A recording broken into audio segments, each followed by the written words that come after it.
네, 오늘은 내 삶의 화면 조정이 필요합니다 라는 제목으로 이렇게 말씀을 나누도록 하겠습니다. 이 화면 다 기억하시죠?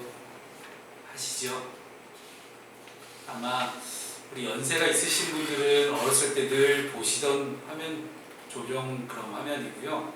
우리 젊은 청년 친구들에게는 그냥 유튜버들이 많이 쓰는 그냥 국면 전환용 어떤 이야기를 전환시킬 때 쓰는 그런 화면쯤으로만 알고 있을 것 같습니다.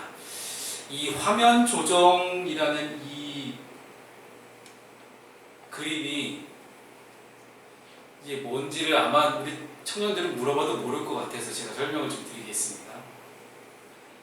우리 이제 이 브라운관 TV가 있었던 시절이죠. 지금처럼 평면 TV가 아니라 브라운관 TV 시절에 TV 수상기라고 이야기를 하잖아요. TV 수상기에서 이제 흑백 TV에서 컬러 TV로 건너오던 그런 시기였어요. 그래서 저희 집도 오래전에 옛날에 보면 딱 뚜뚜뚜뚜뚜뚜 이렇게 돌리는 거였고요. VHF, UHF 이렇게 되어 있었어요. 그래서 뚜뚜뚜뚜 돌리는데 이제 화면 조정 이 화면이 왜 나오냐면 RGB라고 해서 빨간색과 그리고 녹색과 그리고 파란색 이 세 가지 색깔로 이 화면을 구성을 하는 거예요. 그래서 이거를 이제 교묘하게 합치면요, 이제 다양한 색깔이 나옵니다. 몽땅 다 섞으면 검정색이 되는 거고요. 이거를 다 빼버리면 흰색이 되는 거고, 뭐 빨간색과 뭐 파란색을 섞으면 무슨 색깔이 되고, 뭐 이렇게 같이 배합을 해 나가는 겁니다. 그렇게 해서 컬러 텔레비전 안에 이제 흑백에서 컬러로 넘어왔는데, 그 당시에는 이제 텔레비전 수상기가 그렇게 성능이 좋지도 않고, 그리고 방송국에서 쏘는 그 전파도 일정하지가 않아서 어떤 일정한 프로그램 하나가 끝나고 나면요, 정말로 지금 이 빛의 삼원색이라고 하는 그 RGB가 제대로 송출되고 있는지를 방송국에서 이런 화면 조정 그런 화면을 쭉 계속 내보내서 지금 제대로 세 가지 색깔을 조합한 여러 가지 컬러 화면이 잘 송출되고 있구나 라는 것들을 이제 인지할 수 있는 그런 테스트 용도로 만들었던 화면이 이 화면입니다. 그래서 보통 우리 청년들은 그냥 이 화면 유튜버들이 가끔 써갖고 이거 화면 나오면 삐 한번 하고 싹 사라지잖아요.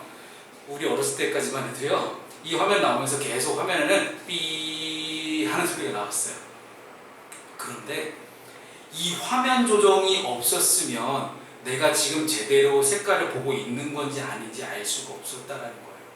방송국은 제대로 보내고 있는데 지금 텔레비전 수상기 내가 보고 있는 텔레비전에는 지금 제대로 나오고 있는지 아닌지 일반 국민들은 몰랐다는 거예요. 왜요? 그냥 보내주는 대로만 나오는 대로만 보고 있는 거거든요. 그런 시절이 있었어요. 그런데 이런 화면 조정까지도 지직거리면서 안 나오는 경우가 있습니다. 그럴 경우에는 어떻게 하냐면 아버지가 저를 보고 야, 올라가서 안테나 좀 만져라 그렇게 말씀하시면 올라가서 이제 이 안테나를 만지는 거예요. 그래서 이 안테나를 어느 쪽 방향으로 잘 움직이면 되게 잘 나와요. 그리고 또 어떻게 또 잘못 만지면 아예 안 나오기도 하고요. 그러다가 저희 집에서 이 안테나를 제가 우연히 이게 반대쪽으로 싹 했는데 세상에 가장 인기 있었던 레슬러였던 헐크 호건이 나오는 거예요. 그래서 이게 왜 나오느냐고 아버지께 여쭤봤더니 저희 아버지가 하시는 말씀이 저희 집 살던 동네에 커다란 산이 뒷산이 하나 있거든요. 그 커다란 뒷산 하나 넘어가잖아요. 미군 부대가 있었어요. 그 미군 부대에서 AFKN이라고 하는 미군 방송이 있거든요. 그 AFKN 미군 방송이 신호가 잡히는 거예요. 그래서 이거를 잘만 맞추면 헐크호건부터 시작해서 우리 달라맨 뭐 이런 유명한 레슬러들을 다 볼 수 있는 거예요. 얼마나 좋은지. 야. 그래서 그 당시에 우리 친구들은 잘 모르는 헐크호건을 제가 제일 먼저 알고 있었다는 거예요. 그게 얼마나 자랑할 일인지. 아무튼 그래서 전 저 높은 산이 되게 궁금했거든요.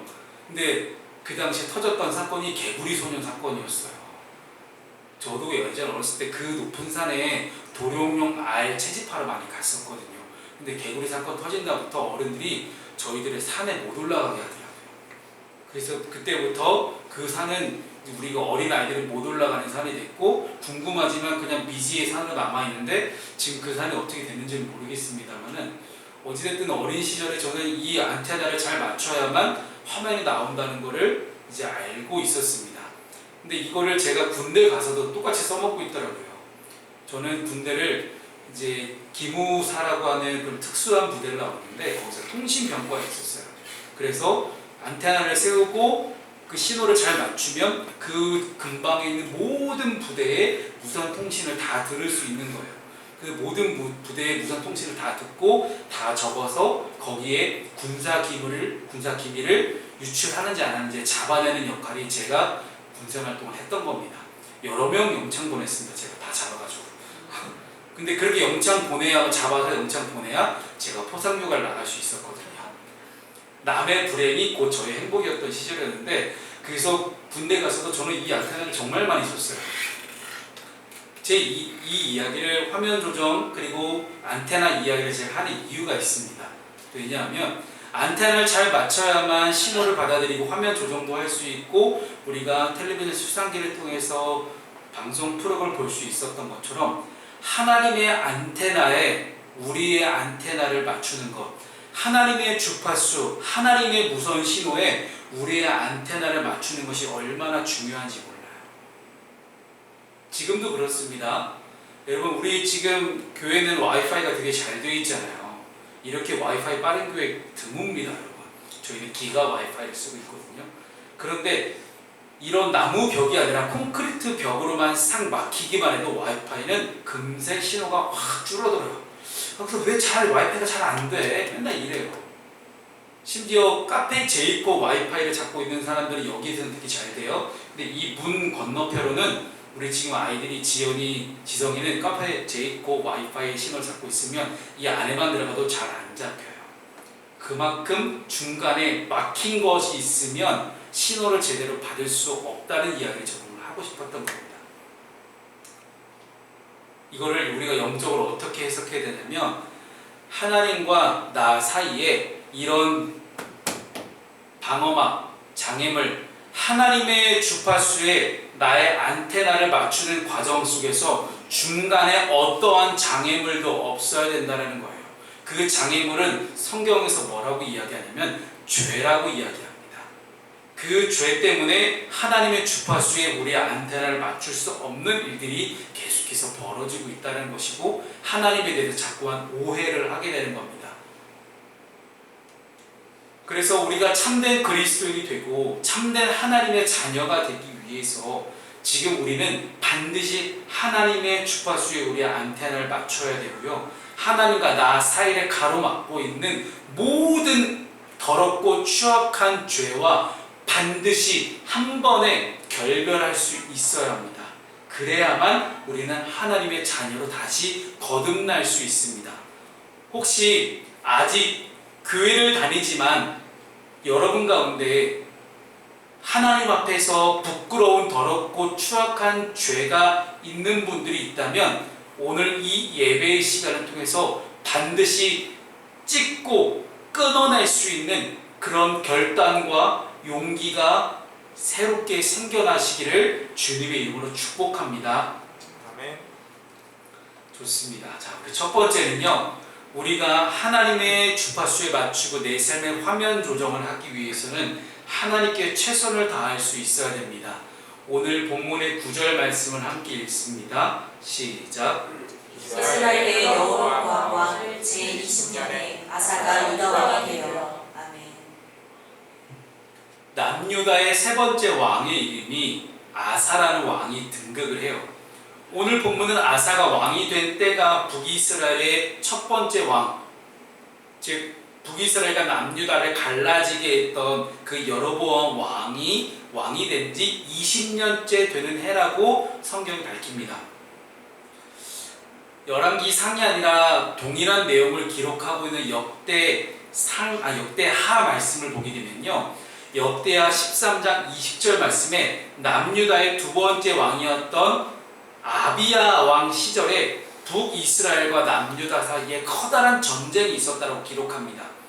그런데 이 전쟁을 통해서 북이스라엘 여로보암 왕이 이 전쟁에서 크게 패합니다. 그래서 더 이상 강성하지 못하고 여호와의 치심으로 죽었다라고 역대하 말씀이 기록하고 있어요. 따라서 이 여로보암의 통치 시기에는 여로보암이라는 북이스라엘의 존재가 남유다 왕 아사에게는 전혀 위협이 되지 못했어요. 이는 아사라가 오롯이 종교 개혁에만 전념할 수 있는 여건이 되기에 충분한 조건이었습니다. 이 또한 하나님께서 아사가 종교 개혁에만 전념할 수 있도록 외부적인 환경을 만들어 주신 까닭입니다. 자, 이스라엘이 남과 북으로 갈라졌는데 전력 차이를 비교해 보면 북쪽이 남쪽보다 지파의 수가 훨씬 많고 군사가 많아서 훨씬 더 강한 나라였습니다. 왜 우리나라도 해방된 이후에 우리 북조선과 남조선으로 갈라지잖아요. 그리고 1948년에 대한민국만의 단독 임시정부가 수립이 됩니다. 그리고 50년에 남북전쟁이 일어나게 돼요. 6.25 전쟁이 일어나게 되는데 초반에 우리가 확 밀릴 수밖에 없었던 이유는요, 물론 소련의 무기 공급도 있었지만 실제로 북한이 남한보다 더 잘 살았기 때문이에요. 그리고 군사력도 더 막강했던 것이 사실이긴 합니다. 그런데 이 북이스라엘과 남유다의 상황은 조금 비슷했어요. 북이스라엘이 좀 더 강했거든요. 그래서 북이스라엘이 남유다를 쳐들어와서 전쟁을 하면 남유다가 좀 밀릴 수밖에 없는 그런 상황이었는데, 아사 전에 2대 왕이었던 아비야 왕 시절에 북이스라엘과 남유다의 전쟁 가운데 여로보암이 크게 패하도록 하십니다. 물론 여기에는 여로보암이 하나님께서 여로보암을 북이스라엘 왕으로 만들어 주셨는데 여로보암이 그 은혜를 잊어버리고 하나님 앞에서 죄악을 저지르거든요. 어떤 죄악을 저질렀는지에 대해서 성경은 뭐라고 이야기하냐면요, 앞으로 나오는 북이스라엘 모든 왕들이 다 죄악을 저지르잖아요. 그럼 죄악을 저지르는 그 모양새를 가져다가 뭐라고 이야기하냐면, 여로보암처럼 죄악을 저질렀다, 여로보암처럼 죄악을 저질렀다, 여로보암처럼 죄악을 저질렀다, 여로보암과 같이 이렇게 했다 라고 계속 어떤 나쁜 전형적인 모델로 여로보암을 삼고 있는 거예요.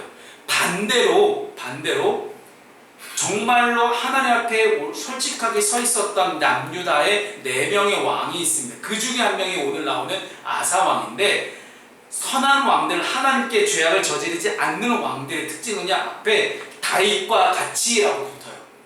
나쁜 거는 여로보암과 같이, 그리고 좋은 거는 다윗과 같이 이렇게 붙는데, 그만큼 여로보암이 하나님께 죄를 범했기 때문에 하나님이 여로보암을 심판하셔야만 했습니다. 그 심판의 한 일환으로 남유다의 전쟁 가운데 패하게 만드신 거예요. 그리고 그 전쟁 가운데 여로보암이 패하게 되면서 세 번째 왕이었던 아사 왕은 왕이 되자마자 종교개혁을 할 수 있는 충분한 여건이 마련된 것입니다. 하나님께서 오직 다윗을 위하여 그의 후손들을 계속해서 돌보시고 세우셨다는 것을 우리는 남유다의 왕조를 통해서 쭉 알 수 있습니다.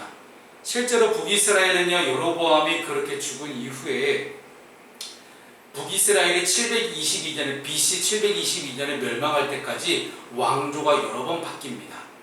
왕조가 바뀐다는 건요, 왕의 아들이 왕을 이어받지 못하고 새로운 다른 성을 갖고 있는 다른 가문의 사람이 왕이 된다는 것을 왕조가 바뀐다라고 이야기해요. 그만큼 신하들에 의해서 반란이 엄청나게 많이 일어났고 그 모든 과정 등을 다 하나님께서 계획하시고 움직이셨습니다. 사랑하는 프론스교회 성도 여러분, 하나님께서는 하나님께 최선을 다하는 사람을 위해 모든 것들을 준비하십니다. 하나님은 하나님의 사명을 다하는 사람을 위해서 필요한 모든 것들을 다 공급하십니다. 이 땅에서의 모든 권세와 명예와 재물은 모두 하나님의 주권 아래에 있습니다. 그렇기 때문에 우리는 믿음으로 하나님의 섭리를 바라보며 복종할 수 있어야 합니다. 하나님께 최선을 다하면 하나님도 우리에게 최선을 다하시는 그런 모습을 보여주십니다. 그렇기 때문에 아사처럼 하나님 앞에서 다윗과 같이 선하게 최선을 다할 수 있는 우리 모두가 되기를 소망하고요. 여로보암처럼 악한 길에서 반드시 떠날 수 있기를 소망합니다. 두 번째는요, 더러운 것을 제거하는 것이 우리의 삶의 화면 조정에 필요한 장면입니다. 네, 화면이 안 넘어가세요. 우리 일단 11절 말씀을 읽겠습니다. 11절 말씀입니다. 시작. 아사가 그의 조상 다윗같이 여호와 보시기에 정직하게 행하여. 아멘. 아사는 남유다의 모든 왕들 가운데 선한 왕으로 분류되는 4명의 왕 중에 한 명입니다. 이 아사 왕이 선한 왕으로 평가를 받은 이유는 딱 하나예요. 여호와 보시기에 정직했기 때문에. 그래서 오늘 본문의 11절 말씀이 우리에게 분명히 가르쳐줍니다. 이 열왕기에서 왕을 평가하는 기준은 단순합니다. 그냥 여호와 보시기에 정직했는가 악했는가, 그러니까 이게 유일한 기준이에요. 하나님 앞에 정직하면 너는 선한 왕이구나. 하나님 보시기에 악하면 너는 하나님 보시기에 악한 사람이다. 안 되겠다 라고 기준을 갖고 있습니다. 그런데 오늘 아사왕의 평가는 11절 말씀이 너무 좋잖아요. 아사왕은 북이스라엘과 남유다로 갈라졌을 때 남유다의 첫 번째 왕이었던 르호보암이나 아버지 아비암과는 달리 하나님의 말씀을 따라보자 최선을 다했던 사람이었어요. 그래서 11절 뒷장, 바로 뒷절의 12절을 보게 되면 아사왕은 하나님이 원하시는 방향으로 개혁을 했던 것을 알 수 있습니다. 자, 내용을 보겠습니다. 남색하는 자들을 쫓아내고 조상들이 지은 우상들을 없앴습니다. 자, 남색이라는 게 뭐냐면요, 가나안 지방의 풍습이에요. 가나안 지방의 우상을 숭배하는 인간들, 그리고 이교도들이 행했던 풍습이었는데, 남자인데 몸을 파는 사람들입니다. 쉽게 이야기하면 그 당시 고대 근동 지방에서 그리스도 그랬고요. 어떤 한 신을 섬기는 신전이 만들어지잖아요. 그 신전에서 그 신을 모시고 살아가는 사람들이 있습니다. 그 신전에 신을 모시고 있는 사람들이 남자도 있고 여자도 있었겠죠. 똑같습니다. 남자도 몸을 팔고요, 여자도 몸을 팝니다. 이 까닭이 뭐냐면 신을 모시고 있는 사람들과 성관계를 하며 그 신의 은총이 자신에게 들어온다라고 생각을 해요. 지금의 우리 한국의 이단들하고 똑같습니다. 그러니까 해 아래 새 것이 하나도 없어요. 2000년, 3000년, 5000년 전에 하던 짓을 지금 이단들이 똑같이 하고 있는데 그거를 똑같이 속아 넘어가고 있는 영적인 분별력이 없는 인간들이 여전히 존재하고 있습니다. 자, 어쨌든 이 남색하는 자들이 여전히 존재했다는 것이고요. 이 남유다 땅에 존재했던 이 모든 신전의 우상들을 제거하지 않으면 여전히 이 범죄가 똑같은 죄악이 반복될 거라 생각해서 아사왕은 신전의 싸그리 다 우상들을 다 부셔버리고 그 우상을 숨기고 있던 남창들, 남색하는 사람들을 다 쫓아내버린 겁니다. 그래서 아사왕이 조상들이 지은 모든 우상들을 없애고 특히 그의 할머니, 즉 마아가인데 개역개정에는 어머니로 번역이 되어 있거든요. 근데 이 어머니라는 뜻이 그냥 단순히 진짜 엄마라는 그런 뜻이 아니라 나를 낳아주신 분이라고 좀 번역을 하면 좋은데, 히브리어에서 정확하게 원어대로 번역을 하게 되면 원래는 할머니예요. 근데 이거를 낳아주신 분, 길러주신 분으로 이렇게 쭉쭉 해석을 하다 보니까 이제 어머니로 번역이 돼버렸지만 실제는 할머니가 맞습니다. 이 할머니 마아가가 만든 혐오스러운 아세라 신상을 찍어 불살기까지 했습니다.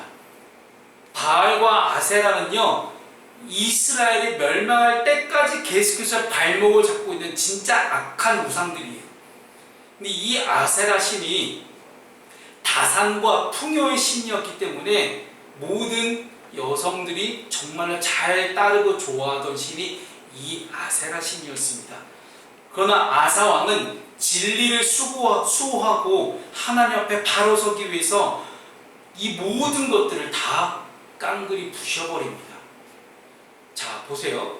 우리도 옛날 조선시대 혹은 옛날 사극을 보다 보면 왕의 위에 있는 대왕 대비마마 아니면 태후마마 이런 분들이 등장을 해요. 그리고 실제 왕들도 그런 대왕 대비마마 앞에 가서 강령하셨사옵니까? 라고 이제 인사를 건네고 늘 인사를 해야 되는 것이 예법이었어요. 이때라도 달랐을까요? 비록 아사가 왕의 신분이긴 하지만 자신의 어머니, 할머니 이렇게 쭉 이어지는 대왕 대비마마 앞에 가서 예를 갖춰야 되는 것이 마땅합니다. 특히나 선대왕 혹은 선조들이 만들어놨던 어떤 전통을 없애버린다는 것은요 절대 쉬운 일이 아니에요. 그런데 지금 아직 마아가가 시퍼렇게 눈을 뜨고 살아있는데 그 마아가가 만들었던 모든 것을 다 깡그리 부셔버린다? 여러분 엄청난 결단과 노력이 있지 않으면 안 되는 일입니다. 여러분 그래요. 우리가 우리의 가정 안에 보면 가족 혹은 가문 안에 보면요 조금 없애버려야 되고 끊어내야 될 그런 죄악들이 분명히 있습니다.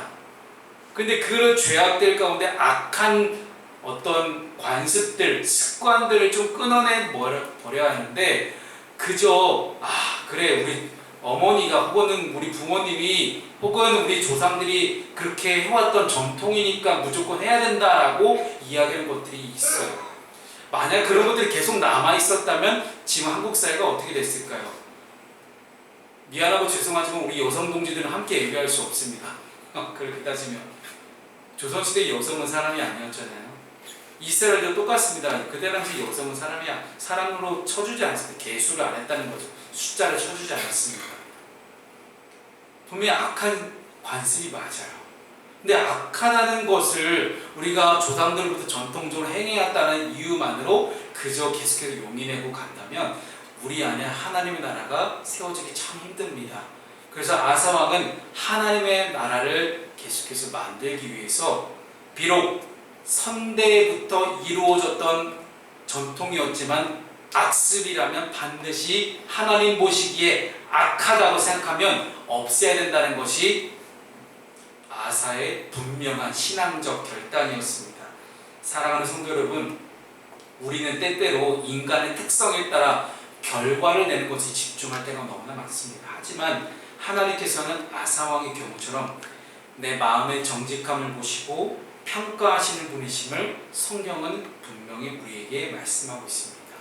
저와 여러분이 주 앞에서 정직함으로 칭찬받고 최선을 다해서 악한 관습을 찍어내기 위해 신앙적 결단할 수 있는 우리 모두가 될 수 있기를 주님의 이름으로 축복합니다. 마지막 세 번째는요, 하나님 앞에 온전하라는 것입니다. 오늘 본문의 14절과 15절 말씀을 함께 읽습니다. 시작. 이스라엘 다만 신당은 없애지 아니하니라. 그러나 아사의 마음이 일평생 여호와 앞에 온전하였으며 그가 그의 아버지가 성별한 것과 자기가 성별한 것을 여호와의 성전에 받들어 드렸으니 곧 은과 금과 그릇들이더라. 아멘. 성경은 아사 왕에 대해서 온전한 사람이다라고 평가를 해요. 온전하다. 왜 온전하다고 얘기할까요? 완전하지 않고 온전한 거거든요. 완전과 온전은 조금 경우의 차이가 있습니다. 완전은 진짜 100% 완벽한 거예요. 근데 온전은 그렇게까지는 아니거든요. 왜냐하면 14절을 보시면 아사는 산당을 없애지는 않았어요. 할머니의 모든 우상까지 척결하는 그런 의지를 보였던 아사 왕이 산당을 제거하지 못한 것은 좀 안타까움이 있습니다. 역대하 말씀이 똑같은 본문을 기록하고 있는데 역대하 14장 3절을 보면 아사가 이방 제단과 산당을 다 없애고 주상을 깨뜨리고 아세라 사랑을 찍었다라고 기록합니다. 그러니까 아예 모든 산당들을 그냥 가만 냅뒀다는 건 아니에요. 무슨 얘기냐면 이 역대기와 열왕기를 조금 조합을 해보자면 아사 왕의 초기에는 강력한 개혁 정책을 펼치면서 산당을 없애갔지만 시간이 지나면서 미해결된, 즉 차마 미처 없애지 못한 산당들까지 있었다라는 거로 우리가 추측해 볼 수 있습니다. 그만큼 북이스라엘에, 아니 남유다에 정말로 산당이 많았다라는 거예요. 얼마나 많았으면 없애는데도 여전히 남아 있었을까요? 우리 아사 왕에게도 인간이기 때문에 연약함은 있었다는 것입니다. 끝까지 개혁의 의지를 불태우지 못했다는 것들을 우리는 알게 됩니다. 어떤 산당들은 아사가 보기에 우상 숭배의 근원지로 보이지 않았을 수도 있고, 워낙에 뿌리 깊게 박혀 있었던 산당들이 정말 많았어요. 이곳은 이스라엘이 가나안 땅을 점령하기 이전부터 존재하던 산당들도 있었거든요. 즉 가나안 7족속들이 가나안의 신들을 섬겼던 그런 산당들도 있었기 때문에 다 없애기는 힘들지 않았을까라고 추측해 볼 수도 있었습니다. 즉 성경 기자는 아사가 하나님 앞에 일평생 온전한 마음을 가지고 있었다라고 평가를 합니다. 온전한 마음이란 조금의 실수도 하지 않는 기계적으로 완벽하고 흠없는 상태가 아니라 연약한 인간으로서 조금의 실수가 있다 할지라도 언제나 하나님을 향한 중심을 잃지 않는 상태, 그런 상태를 온전한 상태다라고 이야기합니다. 그렇다면 성경은 왜 산당도 다 찍어내지 못했던 이 아사를 온전하다라고 평가할까요? 그것은 아사가 그의 마음이 흔들릴 수 있을 때, 다윗도 그랬잖아요. 다윗이 아예 범죄하지 않은 건 아니에요. 다윗도 죄를 지킨 지었습니다. 그런데 다윗과 그 전대 왕이었던 사울의 가장 큰 차이점, 회개를 할 수 있느냐 못했느냐, 그 차이입니다. 아사도 똑같습니다. 그의 마음이 흔들릴 때는 있었지만 다윗과 같이 하나님 앞에 회개하고 돌아올 수 있었던 사람이 아사였기 때문에 아사를 온전하다라고 평가하는 것입니다. 그래서 이후에 15절 말씀, 마지막 말씀을 보게 되면 그렇게 이야기를 해요. 아사 왕은 그의 부친 아비암이 여로보암과 싸워서 취한 전리품과 자신이 굿수인들과 싸워 얻은 전리품 중에서 은과 금과 그릇들을 모두 하나님께 드리는 장면이 나오게 됩니다. 이런 아사의 행동은 솔로몬의 말년과 정말로 비교됩니다. 완전 뚜렷하게 대조가 되고 있는데, 솔로몬은 은과 금을 자기를 위하여 쌓지 말라는 하나님의 명령을 거역했습니다. 그래서 그 비싼 금으로 방패를 만들고 막 이짓거리 하지 않습니까? 하나님이 아니라 자기 자신을 위해서 재물을 쌓는 그런 어리석음을 범했던 사람이 솔로몬입니다. 그러나 아사는 물질에 매이지 않았고 모든 전리품을 하나님께 드릴 줄 아는 그런 사람이었습니다. 그렇기 때문에 성경은 아사 왕을 완전하지는 않지만 그래도 온전하다라고 그렇게 평가를 해주고 있는 것입니다.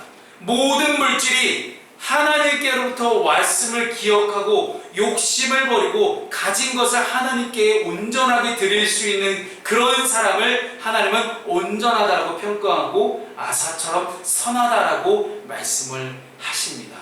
그러한 신앙적 결단, 내 안에 모든 더러운 것을 제거하고 깨끗한 것을 하나님께 올려드릴 수 있는 그런 온전한 신앙이 우리 안에 있기를 주님의 이름으로 축복합니다. 아멘. 말씀을 정리합니다. 아사 왕은 하나님 앞에 온전하기 위해 정말로 많은 노력을 했습니다. 혼자 스스로만 온전해진 것이 아니라 남유다라는 나라 전체가 하나님 앞에 온전해지기 위해서 정말로 많은 노력을 했습니다. 그 노력은 화면 조정과 같이 계속해서 자신을 점검하고 하나님의 신호에 맞춰가는 그런 노력이었습니다. 오늘 이 예배를 통해서 여러분과 하나님 사이를 막고 있는 죄악된 장애물이 없어지기를 주님의 이름으로 축복합니다. 아멘. 날마다 방심하지 않고 계속해서 그런 방해물들을 제거하고 하나님께 맞추려는 노력이 저의 여러분 가운데 있어지기를 주님의 이름으로 축복합니다. 아멘. 죄를 없애는 것이 너무나 어렵습니다. 그렇기 때문에 매일매일 방심하지 않고 사단의 유혹과 시험에 넘어지지 않기 위해 매일 깨어서 기도하고 예배하고 말씀 묵상할 수 있는 저와 여러분 되시기를 주님의 이름으로 축복합니다.